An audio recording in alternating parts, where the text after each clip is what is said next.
Hey everybody, my name is Robert Gonzalez and I am a science reporter at io9.com. I'm here today at the American Museum of Natural History to talk about some recent findings on dinosaur feathers. Joining me today are Mark Norell.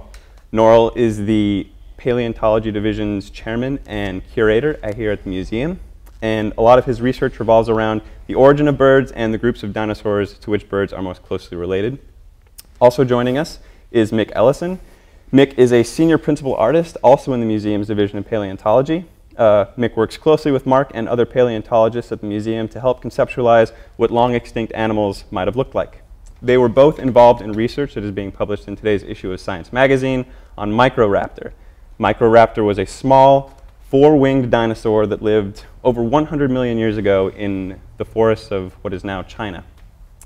And now, without further ado, I'd like to talk to you both a little bit about your findings. Sure.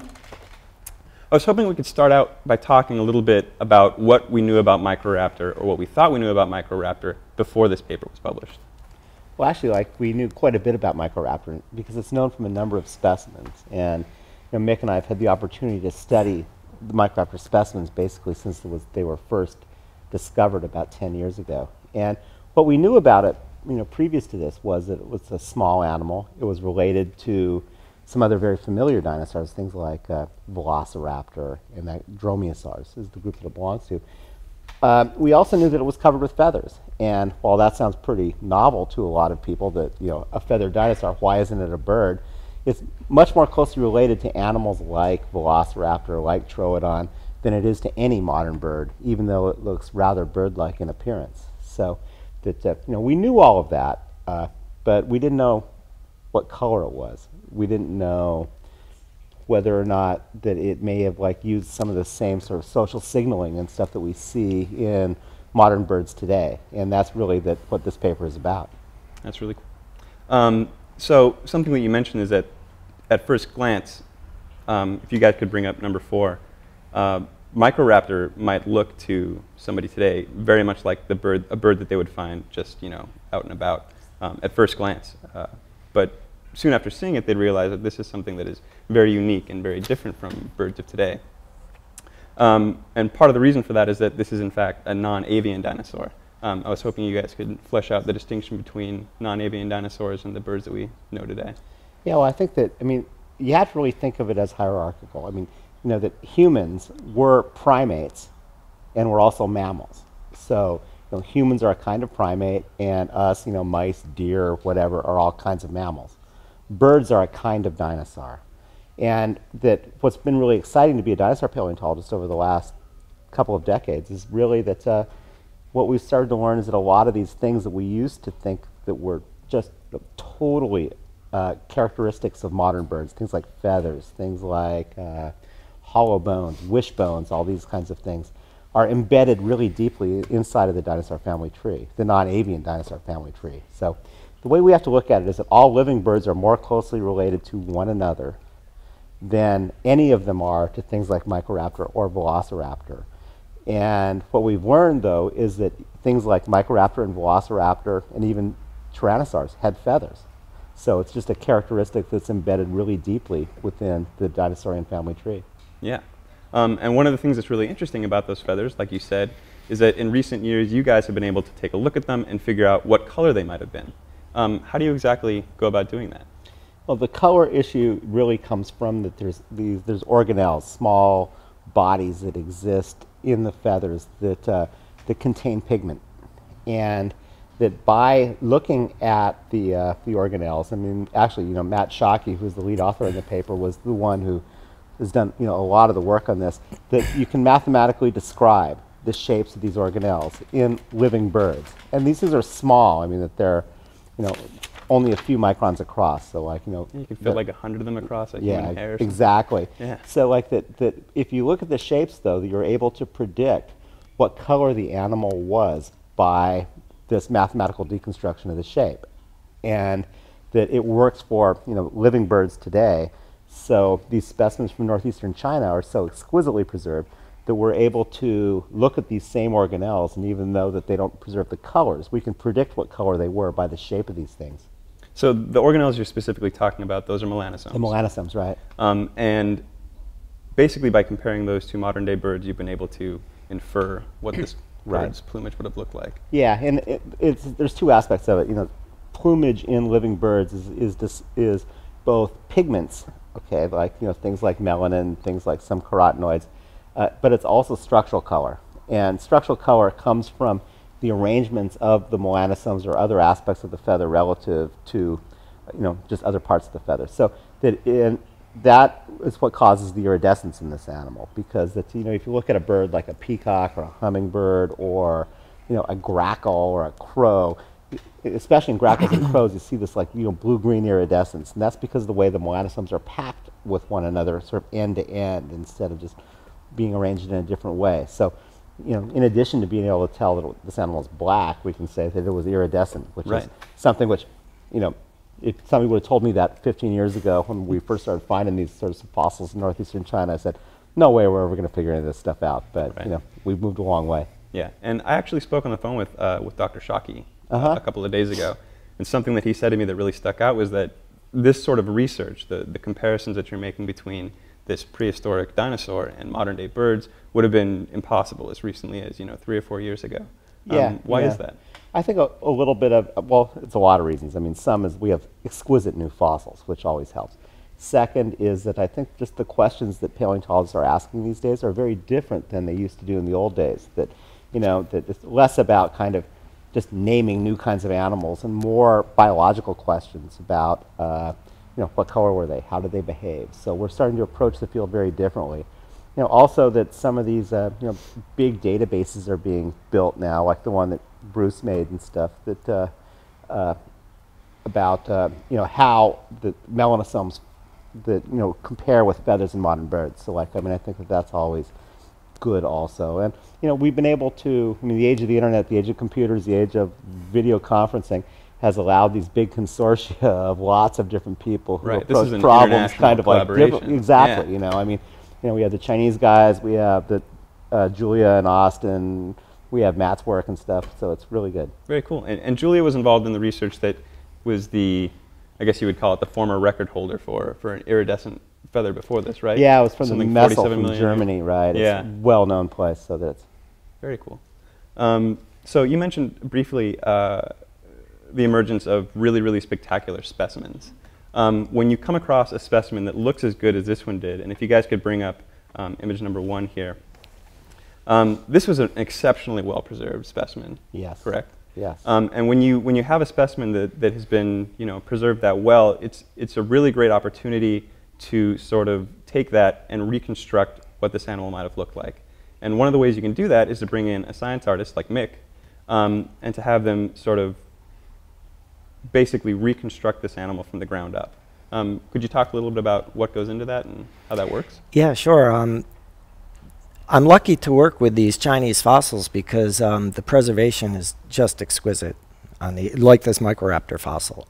So what my job is, if I'm reconstructing a fossil, I'm trying to maybe flesh it out and portray the way that animal may have looked when it was alive. And I have to, first, you begin with the fossil. What kind of evidence do you have? And luckily, with these specimens, a lot of times you have these beautiful soft tissues which are preserved within the fossil itself. So I look at something like Microraptor, like this fossil, and you can see on image number 1 that several of the wings of Microraptor are actually still preserved within that fossil block. So, and we've seen this over and over again. I've been, with Mark, we've been traveling to China for me, I've been traveling almost 15 years. With Mark, we've seen many, many specimens. I've been able to look at all of the different Microraptor fossils, compare each one, and then slowly, over time, build a picture of what this animal may have looked like. That's great. And one of the things you mentioned is that there were a lot of fossilized feathers in this particular specimen, and that allowed you guys to sample melanosomes from several different sites from around the bird, correct? right. And you guys discovered that this thing was most likely pretty much entirely black, with this sort of light blue iridescence to it. Right, right. Talk about why that's important in the context of, you know, what this animal behaved like. I mean, it's one thing to know what it looked like, but it's another to say well, seeing that it had these features, we can infer this about its day-to-day life. I mean, I think it relates to a couple of different things. I mean, it's that, one is just it's part of the creativity of being a scientist. It's just that, I mean, for me, the big thrill is not what color it was. The big thrill is that we were clever enough to figure it out. I mean, that's kind of what keeps me going, doing this stuff and everything. But as far as, how it behaved, I think the question is still really out there of whether this animal could fly or glide. I mean, certainly it didn't fly with powered flight the way modern birds do. I mean, that's a no-brainer. But also that even whether it was a glider, I think, is still sort of an open question that a lot more research needs to be done. One thing we can say, and this is just by comparison with modern birds, is that in living birds today, there's no dark-colored or black birds that are nocturnal. Right. And there's been some suggestions that these animals were nocturnal. And certainly I think by, if we, as I always talk to my students, I talk to other people about how that the best way to understand the past is to really understand the present. And if you're to look at modern birds today, that there's no black birds that fly at night. Right. So I think that we can say that this animal is probably diurnal. That's awesome. Yeah, and if those of you who are online looking at this webcast from the internet, if you go on Google and if you search for Microraptor, you'll notice that most of the images that depict this dinosaur show it as sort of, like a mottled brown color or something like that. You'll also notice that its tail feathers are often depicted in this really flat, broad teardrop shape. And this new specimen also allowed you guys to figure out that that probably actually wasn't what it looked like. Yeah, actually, a lot of the feathering stuff is stuff because Mick is, reconstructing these animals, is working on this project as an artist, and he took some of the hardest looks at figuring out what the feathers were like and stuff. But I think that, one of the big things was just the presence of these tail feathers.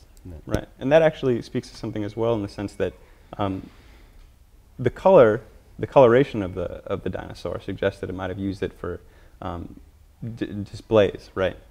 But the tail feathers also, the fact that it was these sort of two streamers almost at the end of the tail instead of a big, broad, flat tail feather is also suggestive of that sort of show feature, right? Yeah, and that seems to be a common motif that has evolved several times within birds. I mean, in living birds today, we have things like, tropic birds and birds of paradise that have these big tail streamers. And certainly in the early history of birds, as we know from many of the Chinese specimens, that they also have these tail streamers. And it's not something which we think that is evolved, one time and all birds did it, but it just seems to be something that's come up repeatedly within bird evolution, is that these adornments of the tail that were probably used for sexual selection.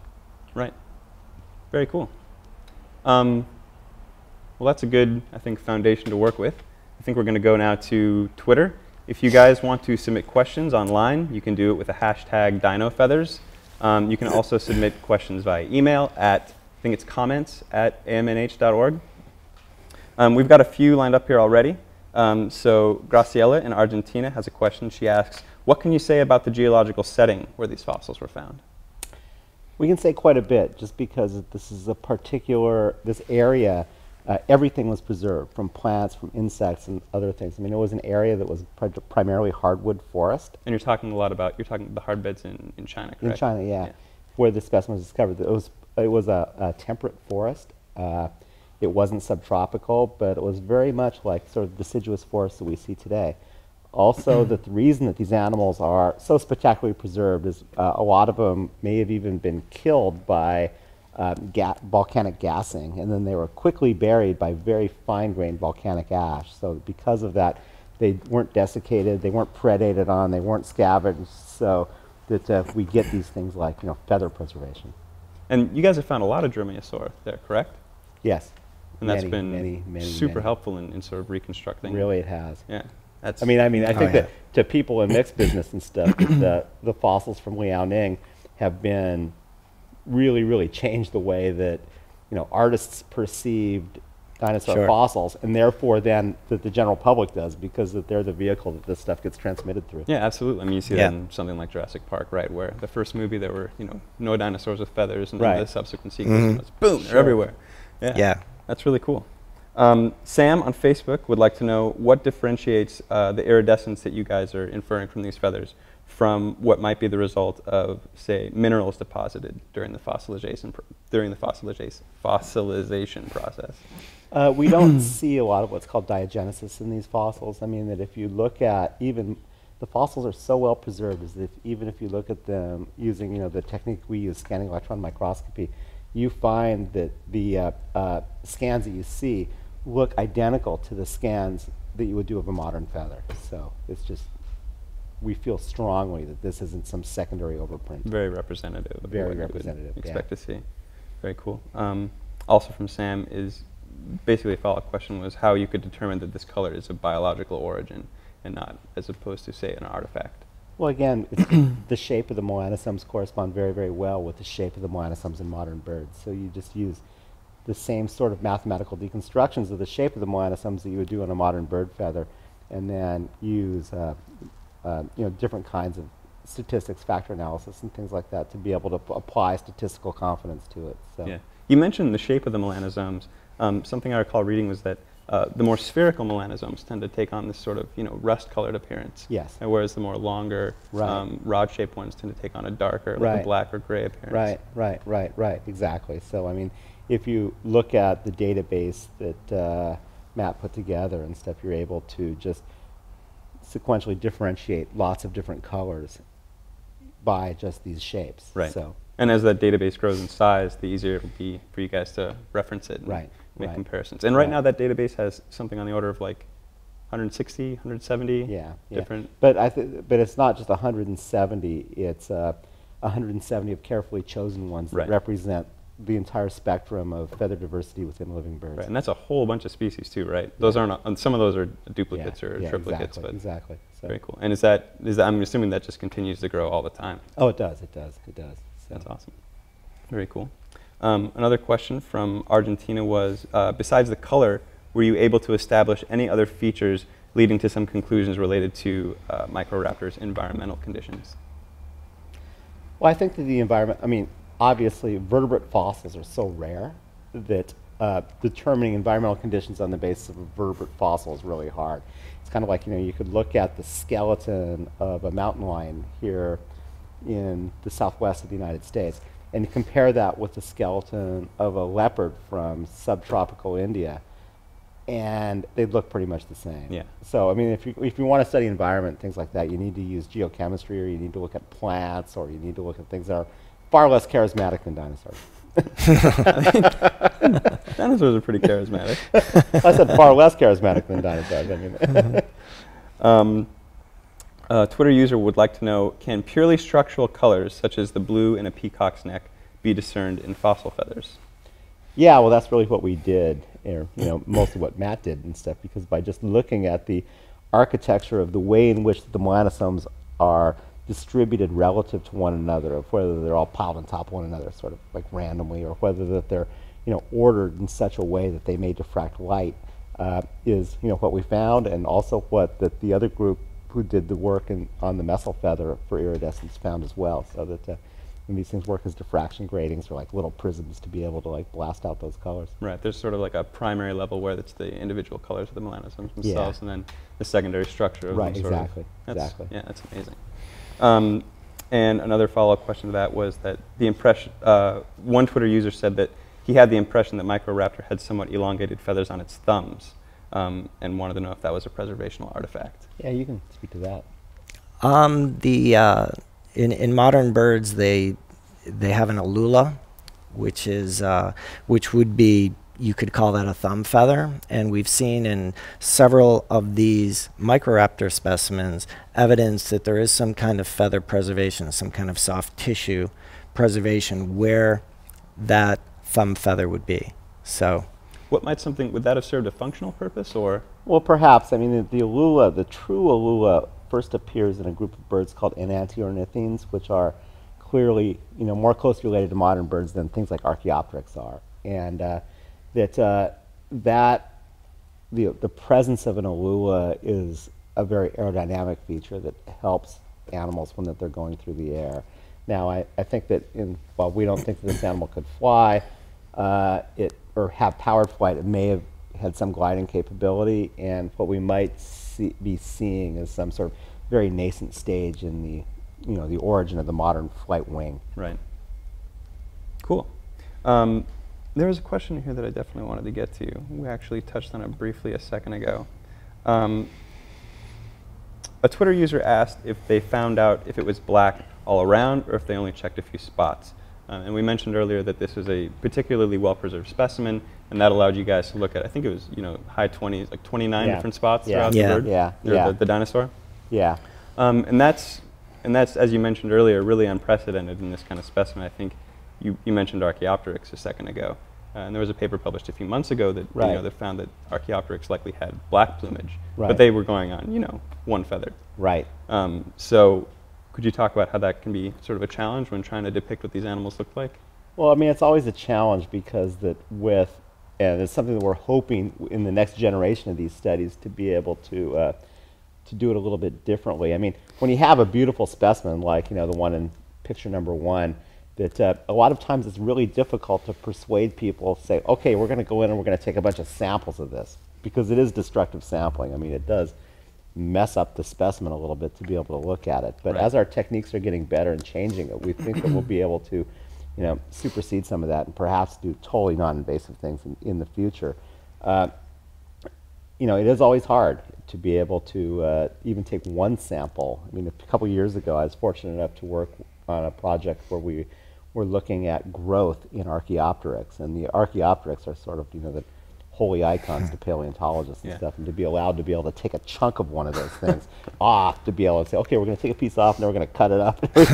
I mean, that was a difficult negotiation, but we were able to do it. And so it's always hard to do this kind of stuff. But at the same time, I mean, we find out so much, and I mean, it's like anything, what good are fossils if we can't really study them? Yeah.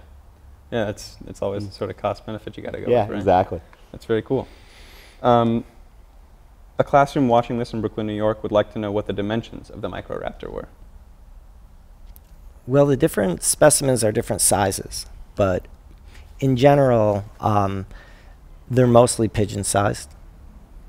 Maybe a large crow, pigeon-sized. So we're looking at a black iridescent 4-winged pigeon? Basically, yeah. From 130 million years ago? That's pretty cool. Yeah. Let's see if we've got any here. Do we have any that are coming in over email that we could look at right now? I haven't seen any here. Here's a question from a user on Facebook would like to know. He says, one ornithologist I know said that the microstructures may indicate a certain color, but that would not necessarily reveal what that color or feature was in life, since other factors can influence the appearance of the feather as well. You mentioned earlier some of the keratin and stuff. Yeah. The perfect example, says this user, is a flamingo. Its feather color comes from the pigments in algae, yet its feather structure would read as white. Yeah, I think that's totally true. I mean, that there's these two different ways in which feathers are colored. One is the structural color, like diffraction. The other is pigment color, like melanosomes. In addition to that, there's another class of colors that make up the really flashy colors, like the bright yellows and oranges and greens and blues that we see in lots of living birds.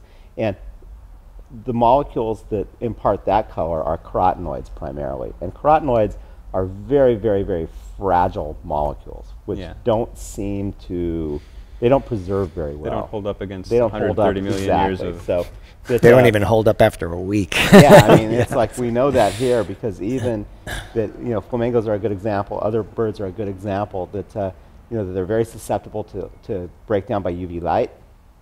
Even specimens that have been kept in dark museum cases for 100 years and stuff, that the color is totally washed out. They still see that sort of degradation really quickly. Yeah.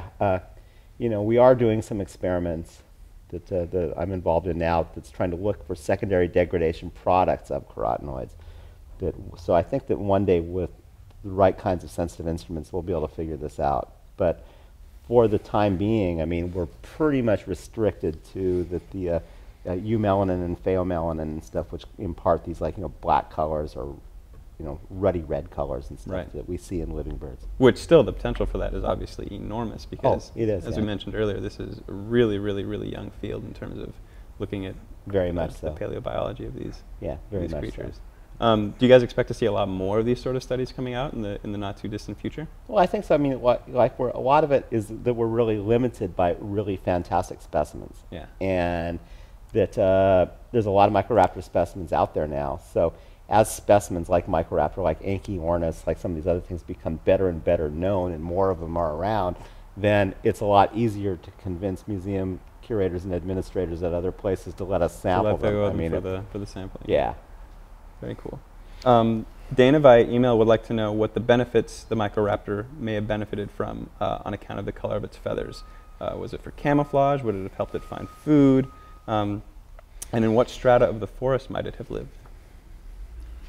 I mean, that's all good questions, you know, but like, I mean, as far as that, I mean, I think that, you know, again, if we look at living birds today, I mean, there's been a lot of work on the sociobiology of living birds, and that quite a bit of it, I mean, if you look at figure 3 or 4, that, you know, you look at these animals and stuff, and you can see that, you know, the long tail feathers that stick out, we feel strongly that's for display, for trying to attract mates, for signaling to other members of your own species.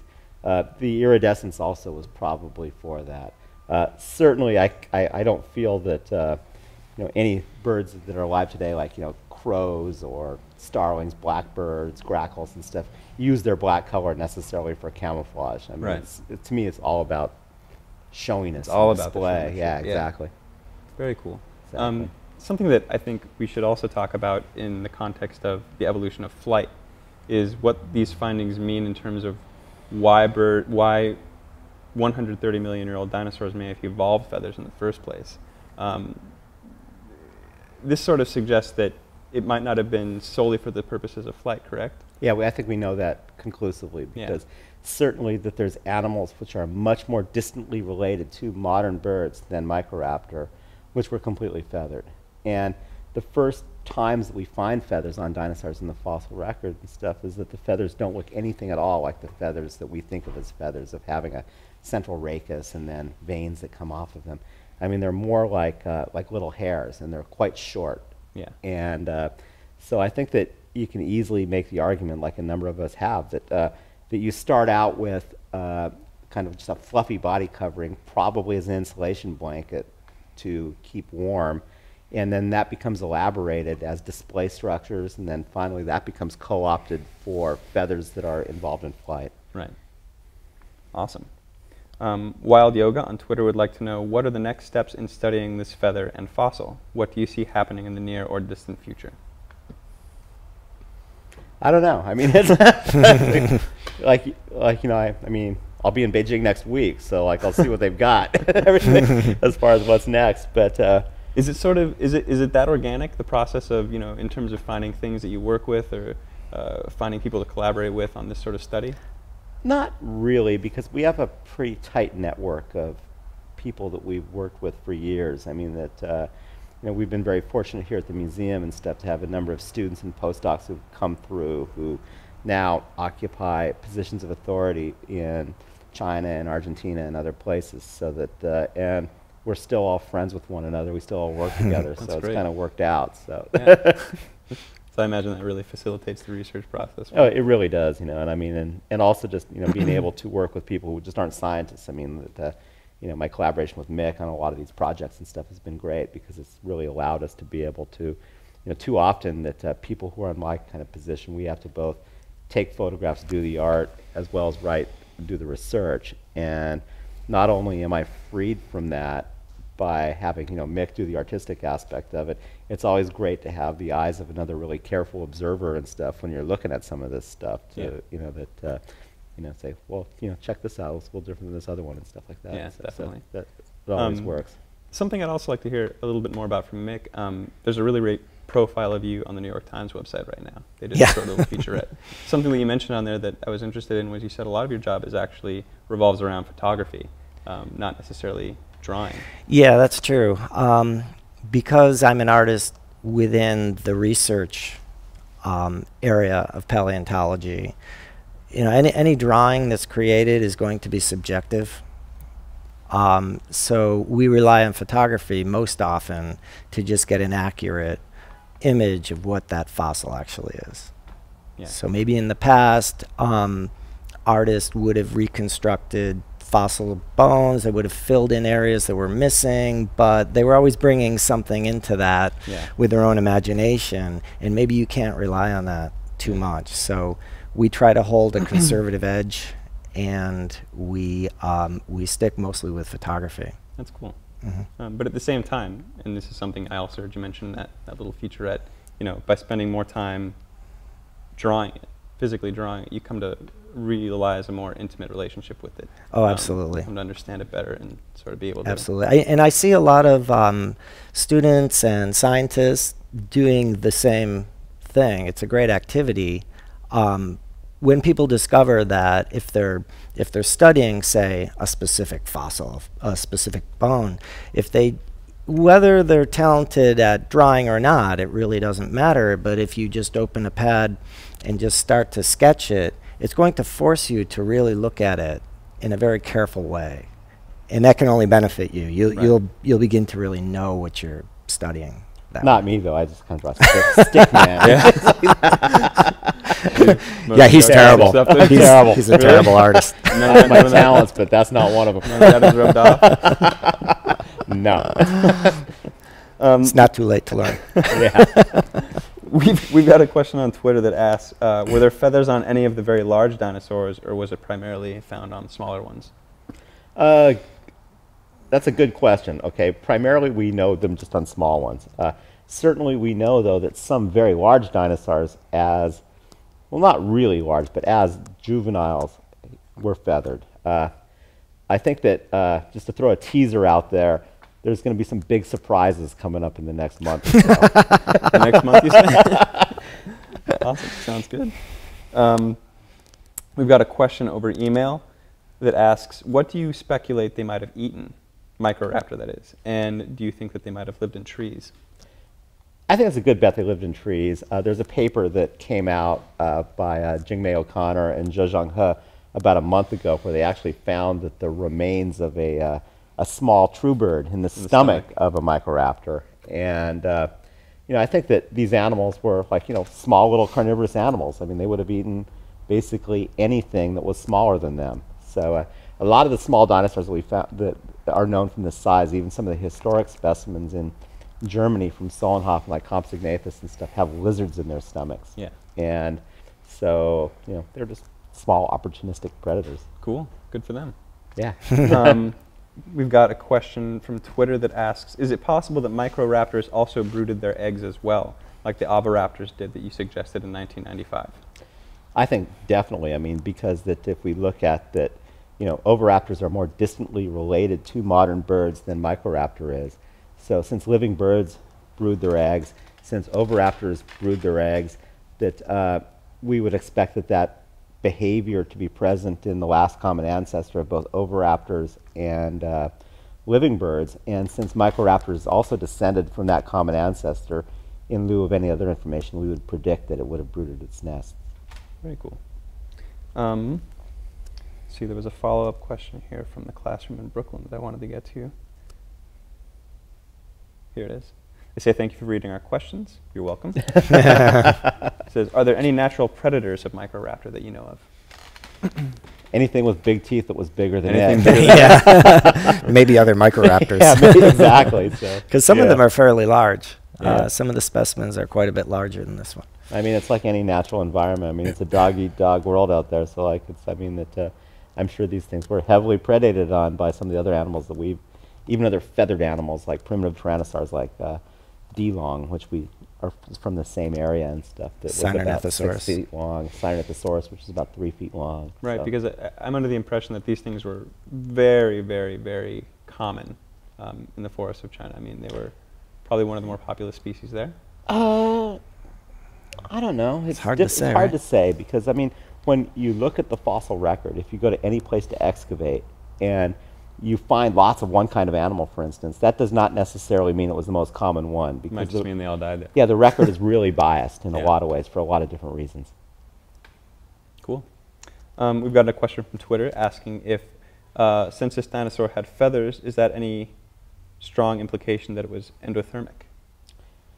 I think that most of us, while we don't have the smoking gun evidence like we have for a lot of things that these animals were endothermic, that living birds are endothermic, and most of us think when we look at all of the evidence that endothermy is something which evolved pretty deep in the theropod dinosaur tree. Certainly some of these animals like, we've been able to work on like tyrannosaurs and things like that, which we've been able to understand how fast they grew. I mean, tyrannosaurs, for instance, for a very long period of their life, about 12-year period of their life, were growing at about 6 pounds a day. And just sustaining those kind of growth rates is very hard to do if you're an ectotherm. So there's a lot of other tangential evidence about the structure of the brain, about the structure of other parts of the body, which all suggest that these things were. Now I hope that somebody will be smart enough to figure out a way in which that using geochemistry or something else as a paleothermometer to be able to figure out whether in fact these animals were truly endothermic like living birds are. But I think that all the data points to strongly that they were. Right. Very cool. We've got a question from Melanie by email. She says, we have been following your work online and by a video of your dig in the Gobi Desert. What advice do you have for a 5-year-old budding paleontologist who also happens to be your biggest fan? Cool. I don't know. I mean, get a good education. Work hard. Study up. Study up. Try to go to a good grad school. And then, but you also, I mean, quite frankly, though, it's something like I even tell students when I'm interviewing them, if you're going to do this for a living, you really have to want it, because there's not a lot of jobs out there. Yeah. And I mean that I think that some of my colleagues have likened these sorts of positions to athletic careers. I mean that there's a lot more people who want to play in the NBA than actually can, no matter.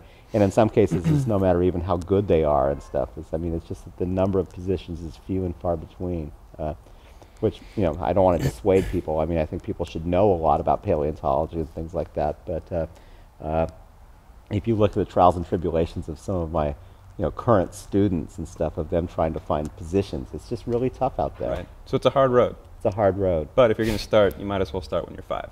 Yeah. That's good. What about people who are interested in becoming, for example, a science artist? Back when I was in art school, I wasn't even aware that there was such a thing as scientific art.